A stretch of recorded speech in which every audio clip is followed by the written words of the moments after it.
Kajian Kitab.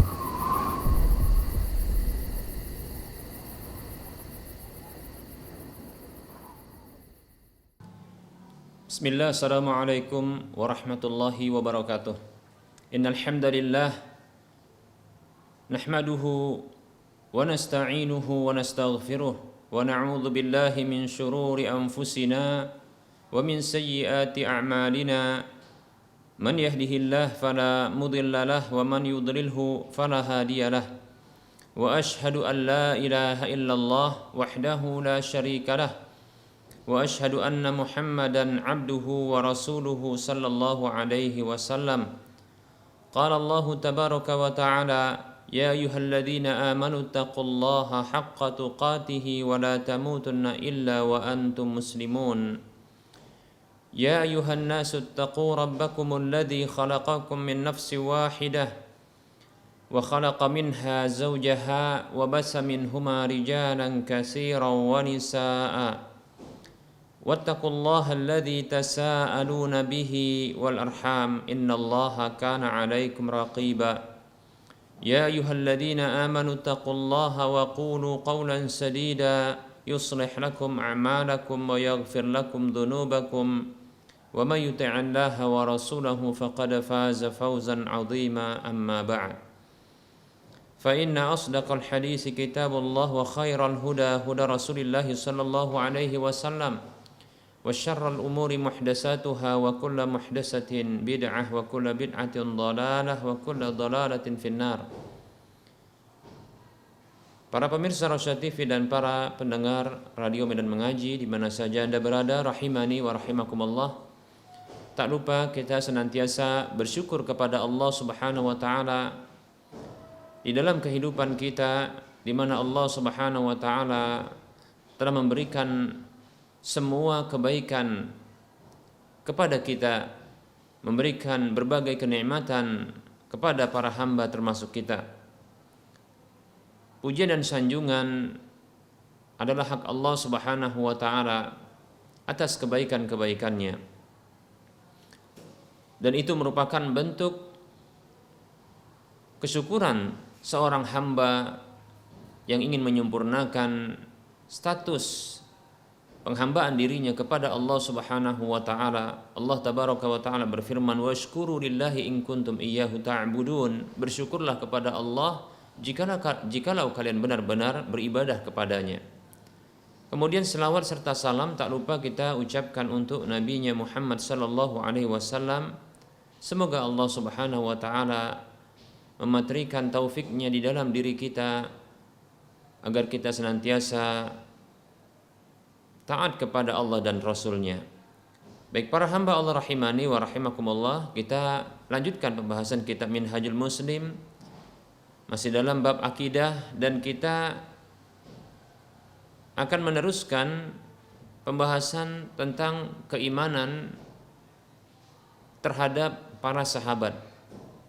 Baik para hamba Allah rahimani wa rahimakumullah, seorang mukmin wajib bagi mereka untuk mencintai para sahabat Nabi kita Muhammad sallallahu alaihi wasallam, dikarenakan mereka adalah generasi awal dari umat ini yang mengestafetkan agama yang dengannya kita berbahagia di dunia dan di akhirat.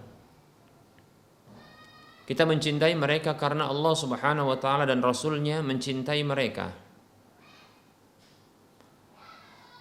Dan kita menghormati mereka, memuliakan mereka karena begitu besarnya jasa-jasa mereka. Merekalah generasi pertama dari umat ini. Mereka yang Allah Subhanahu wa taala pilih dari kalangan umat ini untuk menjadi pendamping bagi nabinya Muhammad sallallahu alaihi wasallam di dalam membela dan memperjuangkan agama ini agar bisa diteruskan kepada generasi-generasi setelah mereka. Baik para hamba Allah rahimani wa rahimakumullah, sikap seorang mukmin terhadap para sahabat radhiyallahu anhum selain mencintai mereka dikarenakan Allah dan Rasulnya mencintai mereka.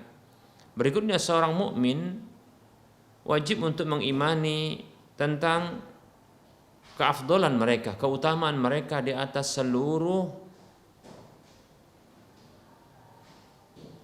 manusia dari umat ini, umat Rasulullah Sallallahu Alaihi Wasallam.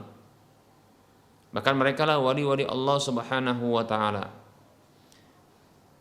Mereka lah orang-orang yang dipuji oleh Allah Subhanahu Wa Taala di dalam firman-Nya. Mereka lah yang Allah Subhanahu Wa Taala ridhai agama dan kehidupan mereka.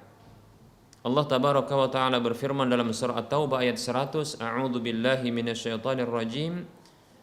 Was-sabiquna al-awwaluna minal muhajirin wal ansar walladzina tabauhum bi ihsan radhiyallahu anhum wa radu an wa 'adda lahum jannatin tajri tahtaha al-anhar khalidina fiha dzalikal fawzul 'adzim khalidina fiha abada dzalikal fawzul 'adzim.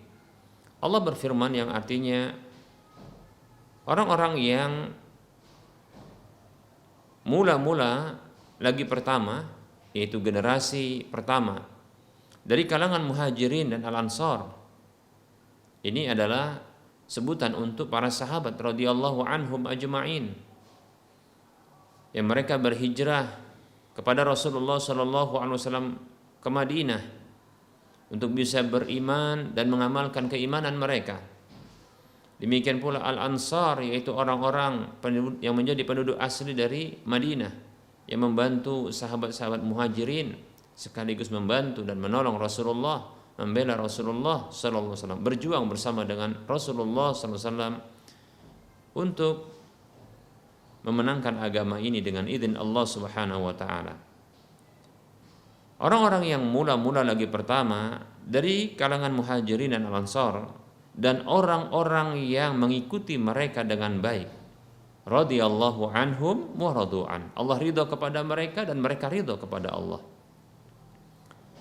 Sebagaimana yang telah kita jelaskan pada pertemuan yang lalu, bahwa keridhaan Allah Subhanahu wa taala kepada para sahabat itu mencakup keridhaan Allah terhadap agama mereka. Di dalam metode beragama mereka, sehingga layak bagi kita untuk mencontoh metode beragama mereka ini agar kita juga mendapatkan keridhaan Allah Subhanahu wa taala.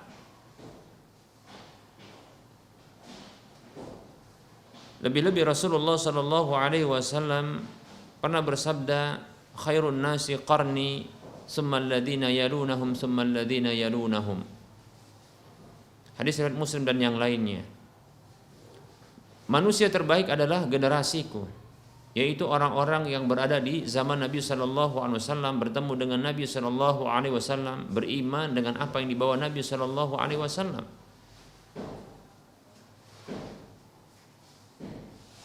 Mereka adalah generasi terbaik, manusia terbaik.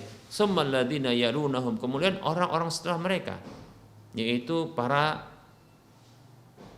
tabi'in, orang yang belajar dari para sahabat radhiyallahu anhum ajma'in. Tsummal ladzina yalunahum, kemudian orang-orang setelah mereka yaitu tabi'un tabi'in, orang yang belajar dari tabi'in yang mereka ini adalah murid dari para sahabat radhiyallahu anhum ajma'in.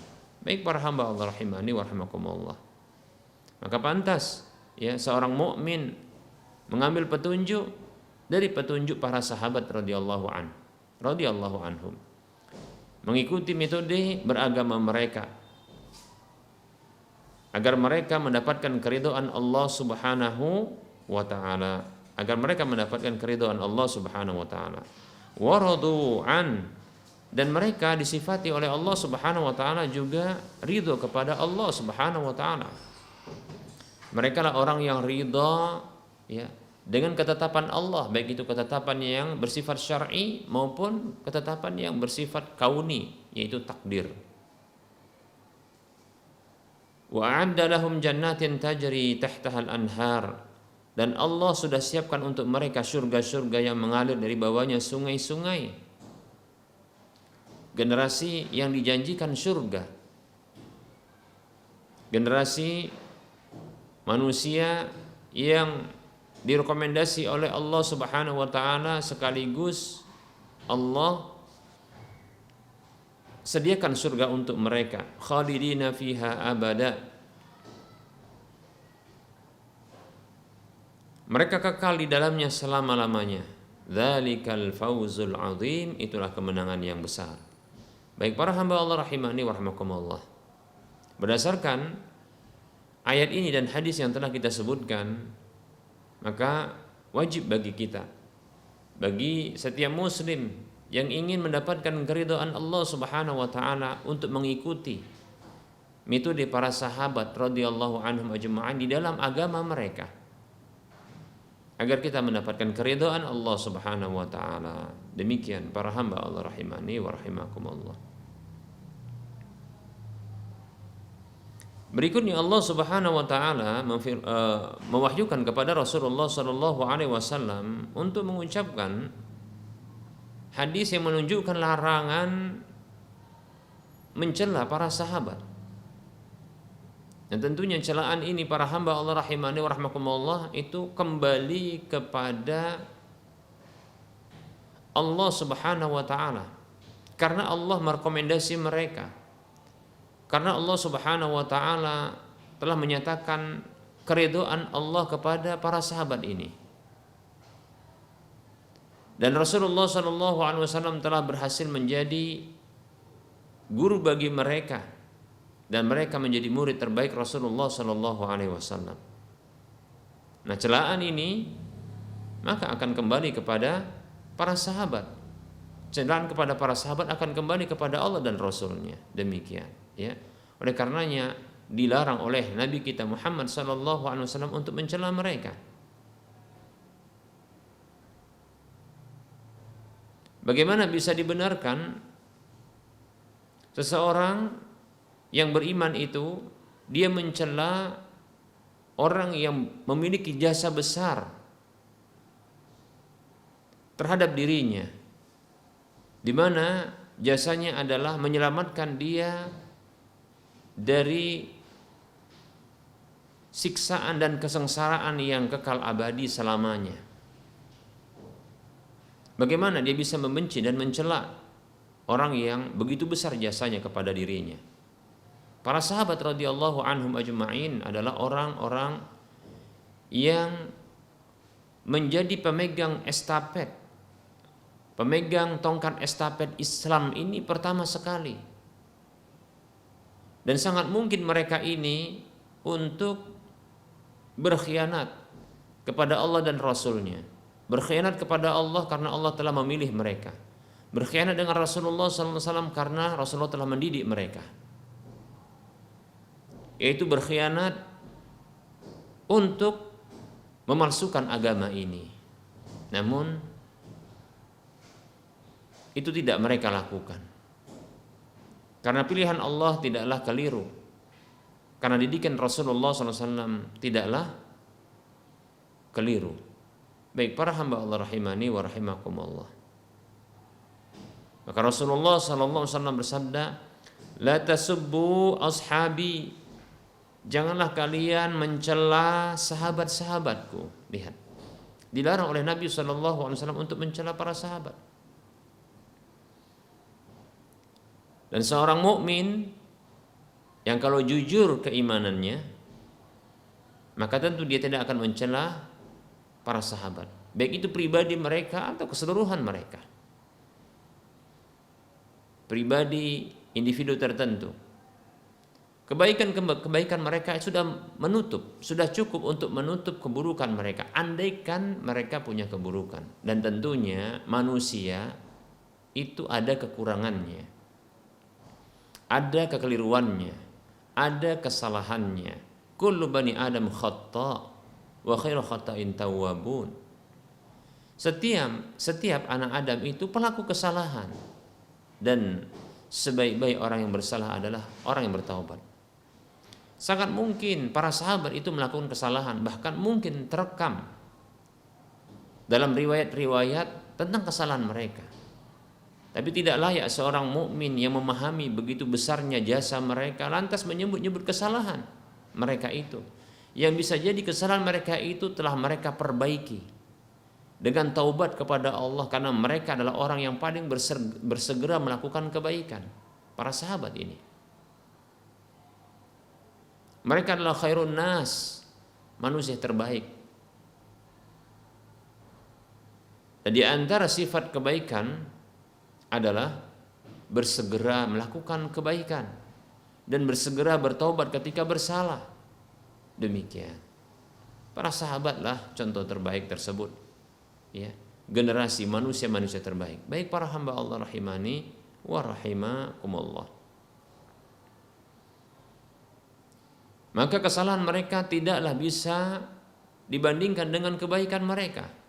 Kebaikan mereka yang begitu banyak, maka ini sudah cukup untuk menutup kesalahan-kesalahan mereka. Agama yang mereka dapatkan murni dari Allah Subhanahu wa taala lewat Rasulullah sallallahu alaihi wasallam. Maka mereka estafetkan sebagaimana adanya. Tidak mereka tambahi dan tidak mereka kurangi. Demikian para hamba Allah rahimani wa rahimakumullah.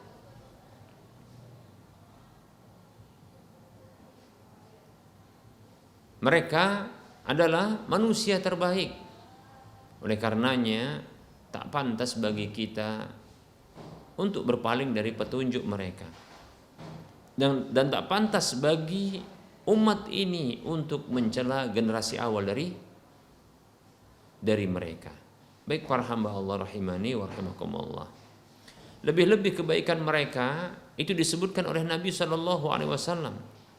Dalam hadis yang kita sebutkan ini, ketika Rasulullah melarang umat ini untuk mencela para sahabat-sahabat Nabi sallallahu alaihi wasallam.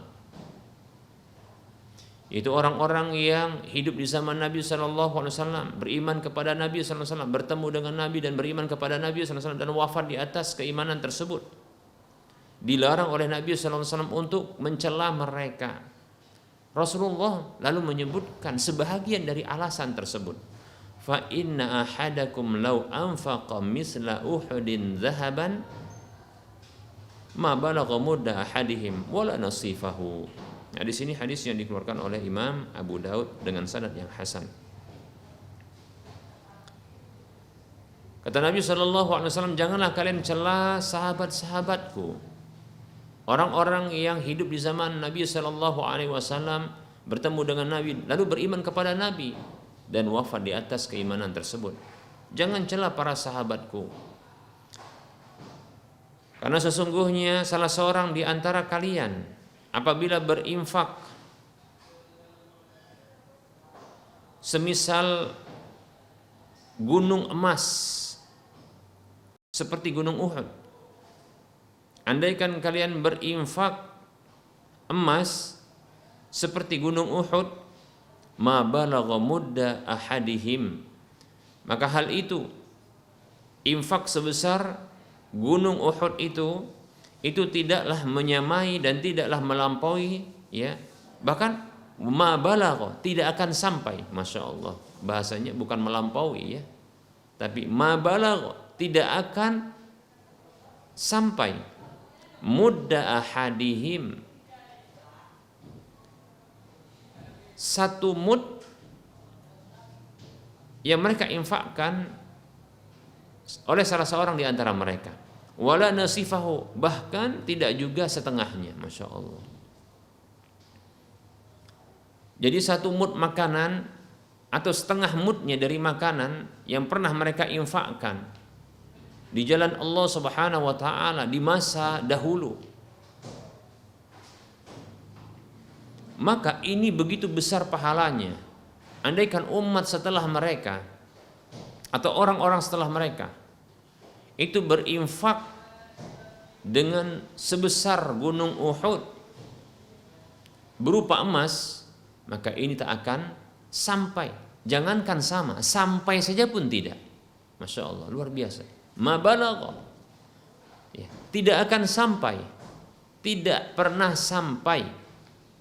Jangankan mau menyamai, jangankan mau melewati, sampai saja tidak. Baik para hamba Allah rahimani wa rahimakumullah, ini ungkapan yang begitu, ya, mengena. Oleh karenanya jangan merasa lebih baik daripada sahabat. Jangan merasa lebih utama ketimbang para sahabat. Jangan merasa afdol ya dengan para sahabat. Jangan merasa afdol, lebih mulia, lebih utama ketimbang para sahabat radhiyallahu anhum ajma'in. Mereka adalah khairun nas, manusia terbaik yang direkomendasi oleh Rasulullah SAW, demikian pula Allah. Ya. Baik para hamba Allah rahimani wa rahimakumullah. Mungkin kita bertanya-tanya, mengapa infak sebesar gunung dan itu emas semua itu tidak bisa sampai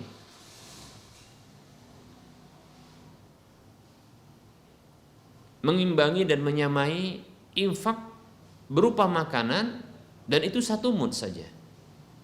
1 mud itu 1/4 sa'. Jadi kalau setengah mud berarti 1/8 sa'. 1 sa' itulah takaran pembayaran zakat fitri kita. Ya, kalau kita ada yang membayar zakat fitri 2,5 kilo, 2,7 kilogram, ada yang 3 kilo, demikian. Nah ini setengahnya, maaf, 1/4-nya, Masya Allah, 1 mud, 1/4, satu mud, ya, 1/4 sa'. Masya Allah ya, luar biasa. Tidak bisa sampai begitu sedikitnya, tidak sampai 1 kilo dari bahan makanan kita. Nah kita ulangi, barangkali di antara kita bertanya-tanya, mengapa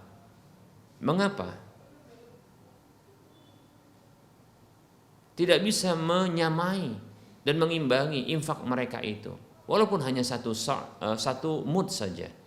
Baik para hamba Allah rahimani wa rahimakumullah. Pertama, yang barangkali bisa kita sebutkan rahasianya, sebabnya, alasannya.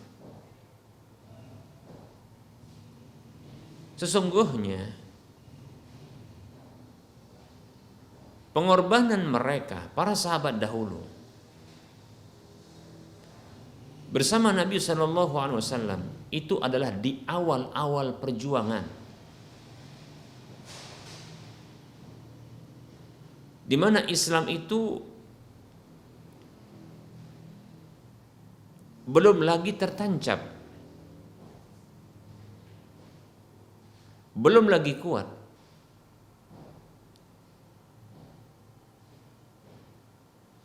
Belum lagi tertanam dengan baik.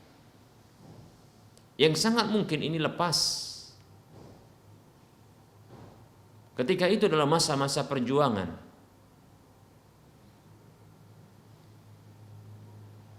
Itu masa-masa merintis. Dan itu begitu berat. Layaknya perjuangan kemerdekaan. Yang itu membutuhkan bukan hanya harta, bahkan nyawa. Bukan hanya harta, bahkan nyawa. Dan terkadang harta akan hilang, begitu juga nyawa akan melayang.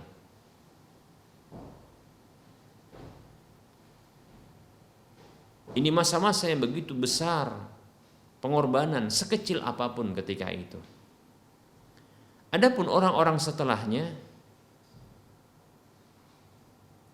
bahkan tidak jauh dari masa kenabian, di zaman para sahabat masih hidup ketika itu, bahkan di kekhalifahan Abu Bakar radhiyallahu an, ini adalah masa-masa di mana menikmati hasil. Baik para hamba Allah rahimani wa rahimakumullah. Oleh karenanya, sesuatu yang dikeluarkan di 2 waktu yang berbeda, terkadang dengan jumlah yang sama, atau mungkin lebih sedikit di masa yang pertama, di tahap yang pertama, Namun itu adalah masa sulit. Itu masa perjuangan. Itu adalah masa merintis yang sangat mungkin Islam ini akan punah dengan cepat ketika itu. Karena jumlah yang sedikit. Secara logis mudah untuk di bumi hanguskan. Demikian. Tapi Allah Subhanahu wa taala yang menolong agamanya dan orang-orang yang memperjuangkan agama ini. Demikian. Baik para hamba Allah rahimani wa rahmakumullah. Oleh karenanya, sebesar apapun yang diinfakkan oleh orang-orang setelah mereka, dalam kondisi mereka telah menikmati hasilnya, di mana Islam sudah tertancap, di mana Islam ketika itu sudah diterima dengan luas, maka tentunya tidaklah sama infak di masa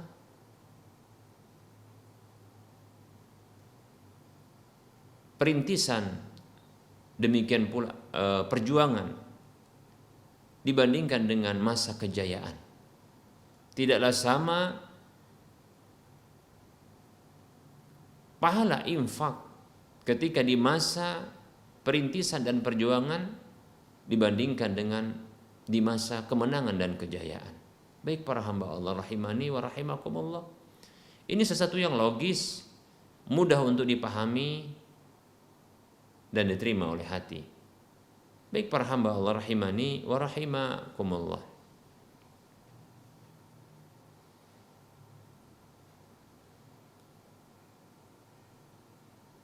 Alasan yang berikutnya para hamba Allah rahimani wa rahimakumullah,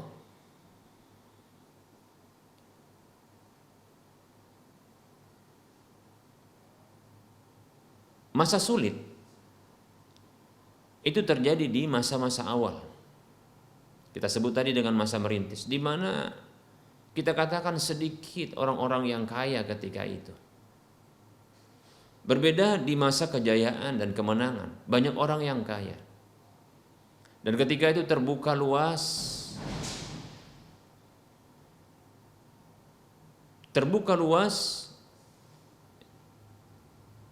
rezeki Allah Subhanahu wa taala, maka tentunya berbeda.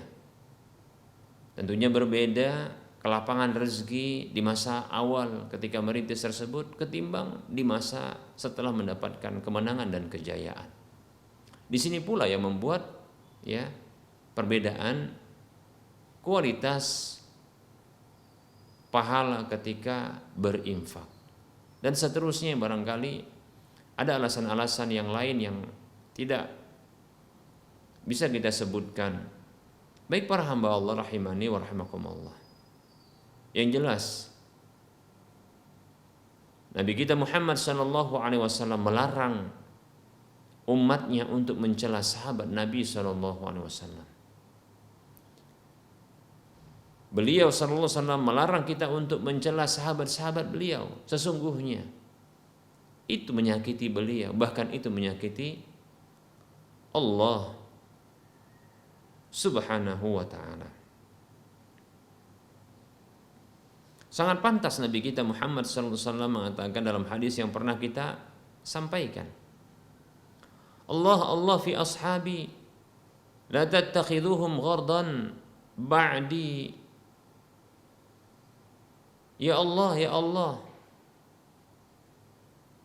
sahabat-sahabatku, janganlah kalian jadikan mereka itu sebagai objek mainan setelahku,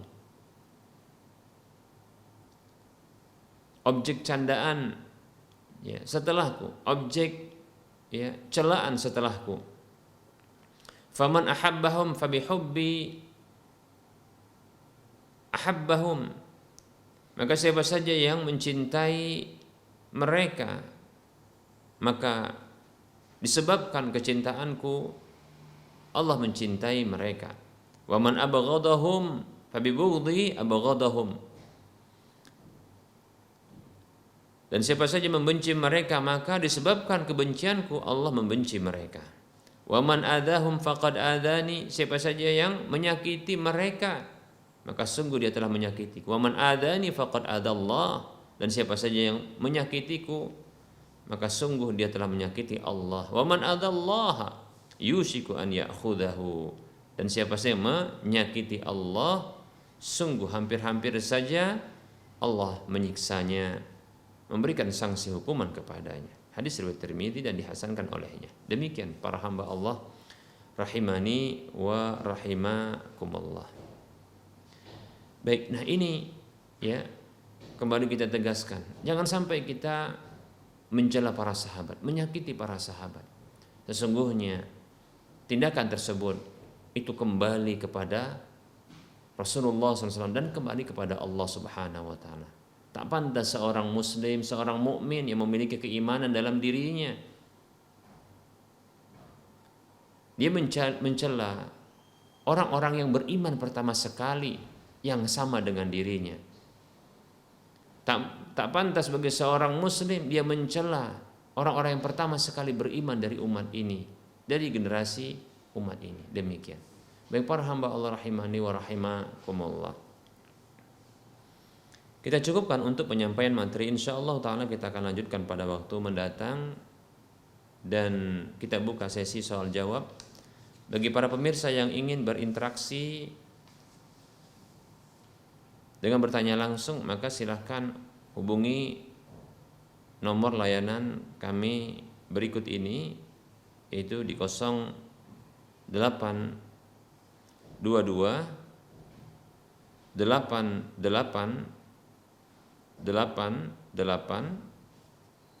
66 30.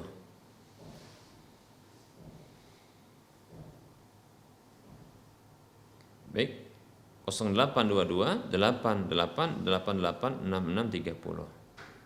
Bagi yang ingin bertanya lewat chatting WhatsApp, maka silahkan di nomor yang sama atau di 0852 6190 4177. Baik, ya.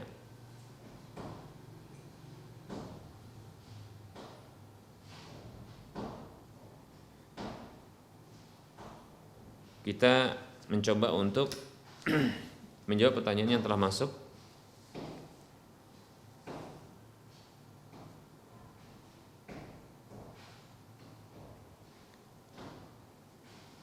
Ada pertanyaan, bismillah, bagaimana sikap kita terhadap istri yang selalu marah-marah dengan suaminya walaupun suaminya tidak salah, bahkan bersikap baik?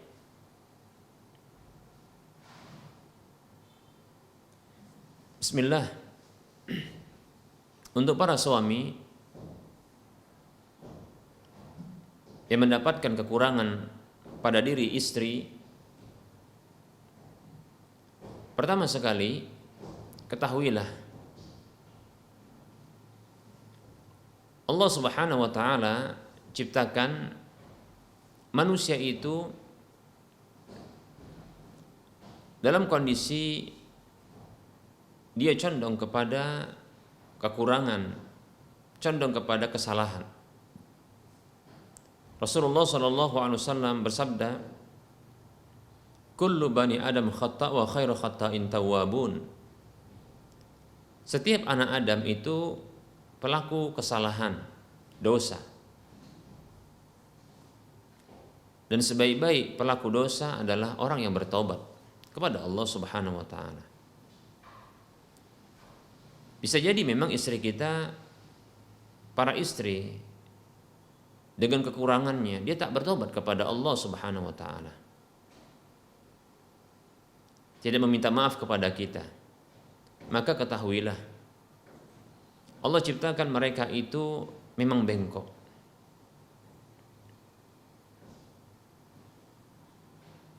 Allah Subhanahu wa taala ciptakan mereka itu dari tulang rusuk.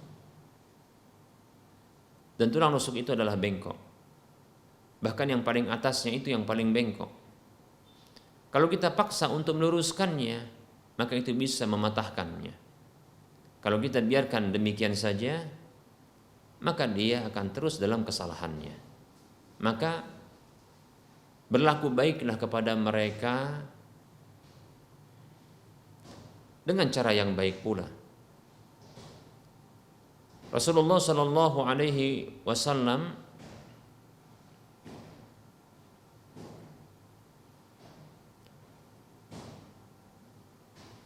mengatakan dalam sebuah hadis yang diriwayatkan oleh Imam Muslim,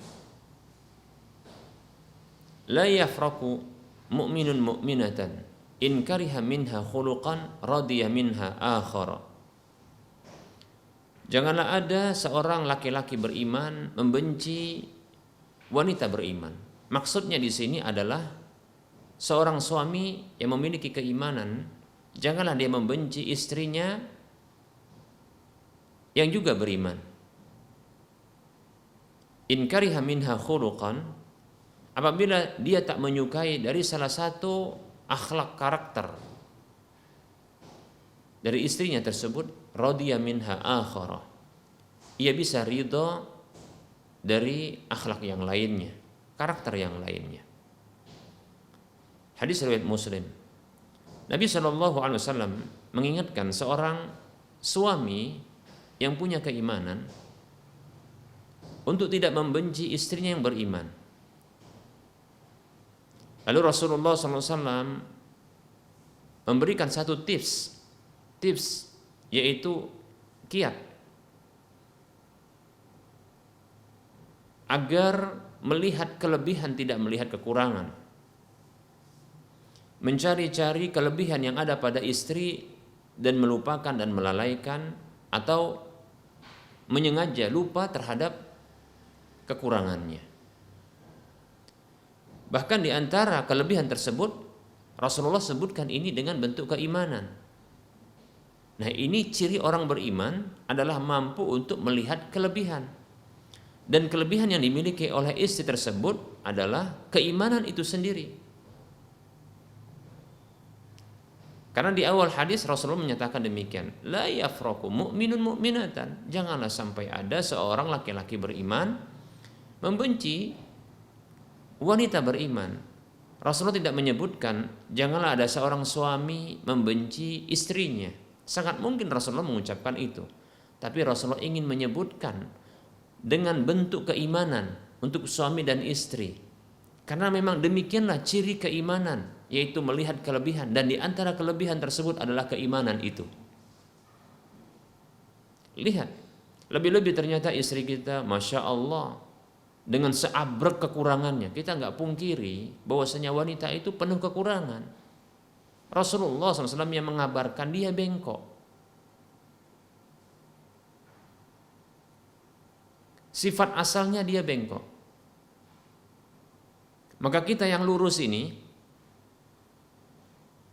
juga harus memiliki sifat yang lurus, sikap yang lurus. Jangan bengkok sepertinya. Demikian.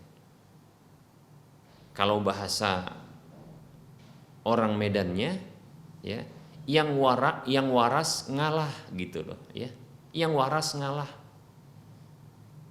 Yang bagus pola pikirnya, yang sehat dia pola pikirnya, itu ngalah.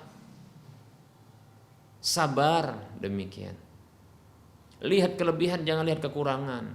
Keimanannya itu sudah kelebihan. Beriman saja itu sudah kelebihan baginya. Ditambah lagi ternyata dia menutup auratnya, itu kelebihan yang berikutnya. Ternyata lahirlah anak-anak darinya, anak-anak kita darinya. Itu kelebihan yang berikutnya lagi. Ditambah lagi ternyata dia memiliki keahlian memasak, berdandan, ya, kemudian melayani suami. Hanya saja mungkin suka marah, gitu ya. Berarti ini tidak satu kelebihannya, bahkan lebih banyak kelebihannya, lebih daripada satu. Maka lihat kelebihannya, jangan lihat kekurangannya. Itu tips dari Nabi. Ketahuilah, andaikan seorang suami dalam rumah tangga yang ada di permukaan bumi ini, mereka ini memiliki sifat suka melihat kesalahan, maka ketahuilah yang terjadi adalah perceraian, kerusakan rumah tangga. Ini tidak kita inginkan. Kita maafkan. Kita maafkan.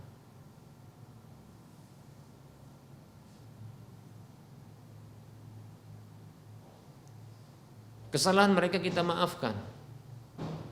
Mudah-mudahan Allah Subhanahu wa taala memaafkan kita kelak di akhirat kelak dengan banyaknya juga kesalahan-kesalahan kita. Ya. Allah maafkan karena kita punya sifat pemaaf. Maafkan istri, sudah, ya. Pahami. Yang pertama, pahami mereka itu adalah bengkok. Mereka itu memang ada kekurangannya. Di antara kekurangannya mereka bertindak atas dasar perasaannya. Lebih banyak bertindak atas dasar perasaannya ketimbang akalnya. Bahkan ketimbang dengan agamanya. Kecuali wanita-wanita yang Allah berikan rahmat kepada mereka.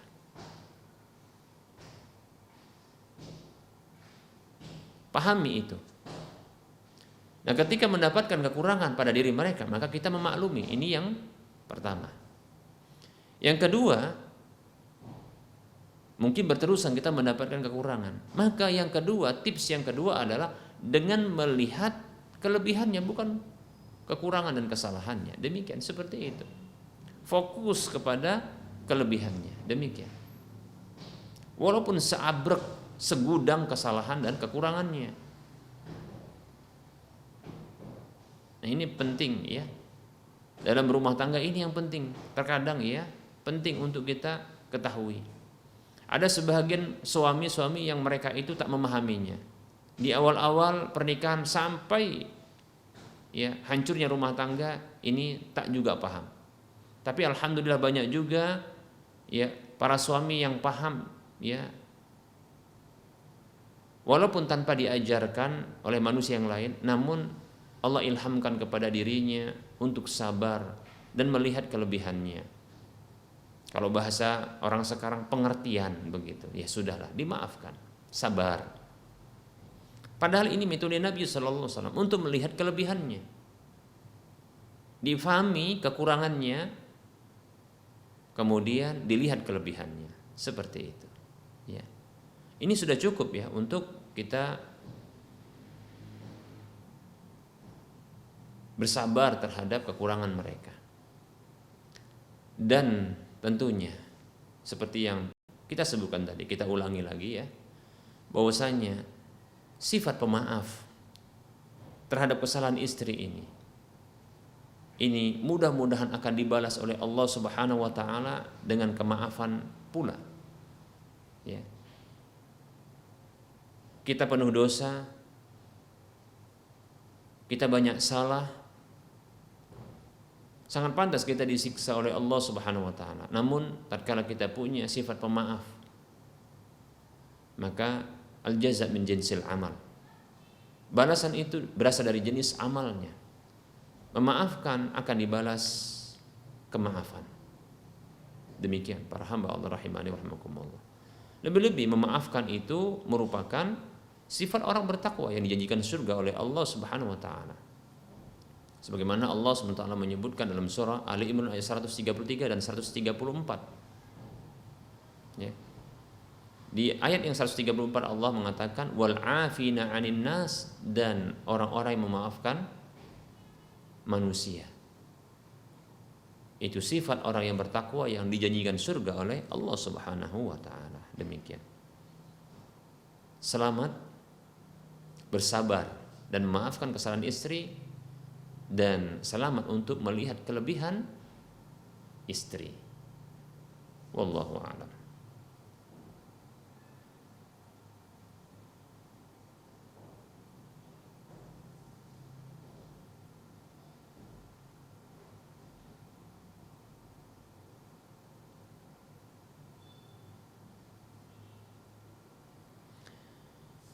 Ada pertanyaan, bismillah, assalamualaikum, izin bertanya Ustadz, bibi saya meminjam mobil adik saya untuk keperluan pulang kampung. Sampai di kampung mobil ditempatkan di tempat orang tua kami.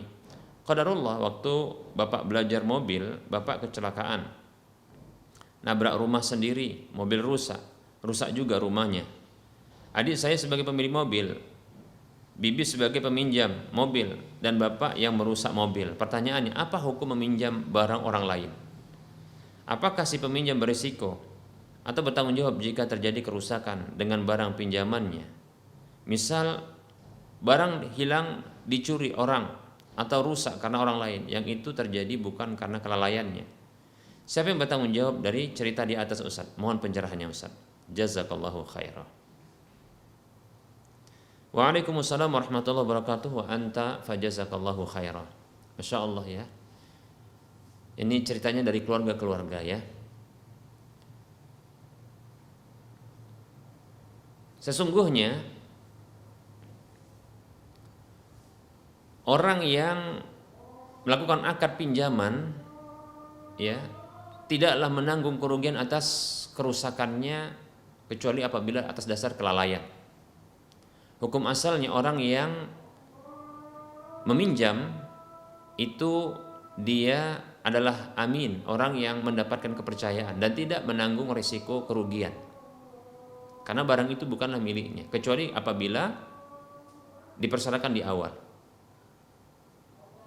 Baik, nah untuk kerusakan yang terjadi bukan karena kelalaian, maka di sini ya tidak ditanggung oleh orang yang meminjam. Dalam hal ini bibi tidak menanggung kerugian. Yang menanggung adalah orang yang melakukan pelanggaran dengan menggunakan barang tersebut tanpa izin. Permasalahannya adalah di sini adalah orang tua, bapak dari pemilik mobil. Dan ketahui bahwasanya harta anak adalah harta orang tua. Kata Nabi SAW, ketika ada seorang laki-laki yang keberatan atas tindakan orang tuanya yang selalu mengharapkan hartanya, yang dia ngelapor itu kepada Nabi SAW, maka Rasul mengatakan untuk membungkam tindakannya dan ucapannya, anta wa maluka liwalidika, kamu dan hartamu milik orang tuamu. Baik, ini hadis yang sahih. Jadi yang menanggung kerusakan adalah sang pemilik mobil, sang anak tersebut. Karena sesungguhnya ayah juga pemilik mobil tersebut. Jika ayah bersedia untuk menanggung kerugian, alhamdulillah kita katakan, ya. Jika tidak, maka sudahlah. Harta anak adalah harta orang tuanya, maka tak perlu untuk disesali. Bergembiralah karena anak ternyata bisa mendapatkan pahala yang besar dari hal tersebut, dan bergembiralah ternyata ayah juga bangga dengan harta anaknya, dengan anaknya, di mana dia ingin mencoba ya mobil anaknya. Mungkin dia merasa bangga demikian. Sudahi kisah cerita ini, jangan diperpanjang, relakan. Semoga sang adik tersebut ya, sang anak tersebut menjadi anak yang soleh, bahkan dengan kesabarannya memperbaiki mobilnya, dan itu sungguhnya adalah mobil ayahnya juga ya. Mudah-mudahan itu termasuk amal besarnya kelak insyaallah taala di sisi Allah Subhanahu wa taala ya. Jangan perberat orang tua dengan keluhan kita atas rusaknya mobil kita, tidak perlu ya. Bagaimana pemilik digugat atas kerusakan barangnya, demikian ya, ini tidak tepat. Baik para hamba Allah rahimani rahimakumullah, semoga kita dijadikan sebagai anak-anak yang saleh, amin ya rabbal alamin. Kita cukupkan untuk penyampaian materi karena telah masuk waktu sholat zuhur untuk wilayah Medan dan sekitarnya. Tentunya dalam penyampaian ini banyak kesalahan dan kekurangan. Kepada Allah saya mohon ampun, dan kepada para pemirsa dan para pendengar sekalian saya mohon maaf. Sebelum kita akhiri, seperti biasa kita motivasi kaum muslimin semuanya untuk berdonasi membebaskan lahan masjid ya Al-Muwahhidin untuk wilayah Medan dan sekitarnya. Silakan arahkan donasi kita semua ya, harta kita ya, untuk berdonasi membebaskan lahan yang insya Allah akan menjadi aset akhirat kita. ke Bank Syariah Mandiri atau Bank Syariah Indonesia di nomor 7127 485 555 atas nama Yayasan Lajnah Dakwah Medan, kode bank 451. Semoga Anda termotivasi dan semoga bermanfaat. Wassallallahu ala Muhammad wa ala alihi wa ashabihi ajma'in. Subhanakallahumma wa bihamdika asyhadu an la ilaha illa anta astaghfiruka wa atubu ilaika walhamdulillahi rabbil alamin. Wassalamualaikum warahmatullahi wabarakatuh.